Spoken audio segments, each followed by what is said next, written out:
சர்க்கரை நோயை குறைக்கக்கூடியதாகவும் அதனோட பக்க விளைவுகளை தடுக்கக்கூடியதாகவும் இருக்கக்கூடிய ஒரு 5 மசாலா பொருட்களை பற்றி தான் இன்னைக்கு நிகழ்ச்சியில் நம்ம பார்க்க போகிறோம். ஃபர்ஸ்ட் பார்த்தீங்க அப்படின்னு சொன்னால் மஞ்சள். நமக்கு கல்லீரல் வீக்கம் வரும், கணையம் வீக்கம் வரும், கை கால் நரம்புகளில் வீக்கம் வரும், நியூரைட்டிஸ் அப்படின்னு சொல்கிறோம்.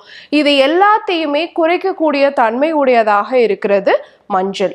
அடுத்த விஷயம் பார்த்தோம் அப்படின்னு சொன்னா சீரகம். சீரகம் உங்க அகத்தை சீராக்கக்கூடியது, உடலை சீராக்கக்கூடியது. அடுத்து முளை கட்டிய வெந்தயம். இது எப்படி யூஸ் பண்ணலாம் அப்படின்னு பாத்தீங்கன்னா, நீங்க நைட்டே வெந்தயத்தை ஊற வச்சுட்டு காலையில நீங்க ஒரு 1/2 ஸ்பூன் அளவு வெந்தயத்தை ஊற வச்சுட்டு ஈவினிங் அந்த தண்ணியை இருத்துட்டு ஒரு சின்ன முடி மாதிரி கட்டி வச்சிட்டிங்க அப்படின்னு சொன்னால் அடுத்த நாள் காலையில் அதை முளை விட்டுரும். ஸோ அந்த வெந்தயத்தை மோரில் நீங்கள் மிக்ஸ் பண்ணி எடுத்துக்கலாம். அடுத்து பார்த்தோன்னா சன்ன லவங்க பட்டை.